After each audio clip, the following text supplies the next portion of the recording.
আসসালামু আলাইকুম। মনিস লাইফস্টাইল চ্যানেলে সবাইকে স্বাগত জানাচ্ছি বন্ধুরা আজকের এই সুন্দর রেসিপিটি দেখার জন্য। হ্যাঁ বন্ধুরা, আজকের রেসিপিটি পুরো রেসিপিটি স্কিপ না করে অবশ্যই তোমরা দেখে নিবে। এখন মূল রেসিপিতে চলে যাচ্ছি। তো আজকে লাগবে এখানে আমার কালো জিরা, আমি 2 টেবিল চামচ নিয়ে নিলাম কালো জিরা।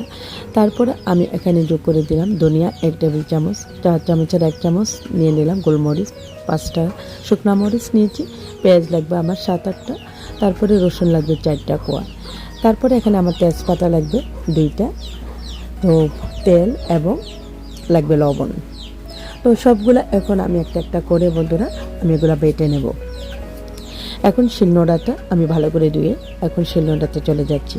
তো বন্ধুরা, এই কালো জিরাটা আমার আগে থেকে ধুয়ে আমি শুকিয়ে রেখেছি। তো এটা ভালো করে আমি মুছে নিয়েছি। এখন আমি পানি দিয়ে বেটে নিলাম। তারপরে আমি এখানে যোগ করে দিলাম, এটা একপাশে রেখে তারপরে ধনিয়া, তারপরে শুকনো মরিচ এবং রসুনটা এখন বেটে নিলাম। তো এইটা বেটে নিয়ে তারপরে আমি গোলমরিচটাও বেটে নিলাম।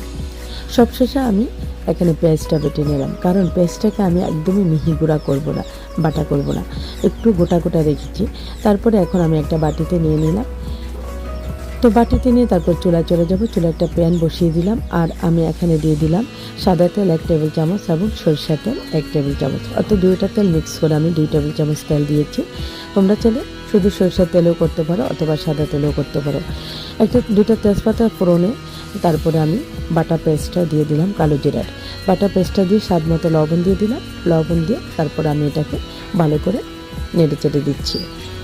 বন্ধুরা, এইটাকে আমি রান্না করব টোটাল 10 মিনিটের মতো, অর্থাৎ চুলার জালটা কিন্তু মিডিয়াম টু লো হিটে আসছে।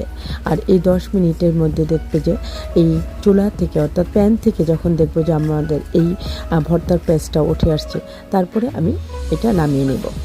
এটা বন্ধুরা কমপ্লিট হয়ে গেল আমার এই ভর্তাটা। কথা বলতে বলতে একটা সার্ভিং ছোট্ট একটা প্লেট আমি বেড়ে নিচ্ছি। তো খুবই মজার এই ভর্তাটা। এটার হেলথ বেনিফিট কিন্তু অনেক। ঠান্ডাজনিত যে কোনো সমস্যা, শরীর ব্যথা বেদনা যে কোনো সমস্যায় কিন্তু এটা খুবই উপকারী একটা মহা ঔষধ। তারপরে একদমই যারা একদম প্রেগনেন্ট অবস্থায় আছেন তারাও খেতে পারেন, এবং যারা সদ্য মা হয়েছেন তারাও কিন্তু এটা খেতে পারেন। অনেক উপকারী একটা ভর্তা। তো বন্ধুরা, আজকের রেসিপিটা কেমন লাগলো অবশ্যই একটা কমেন্টে জানাবে। এই পর্যন্তই। আসসালামু আলাইকুম, আল্লাহ হাফেজ।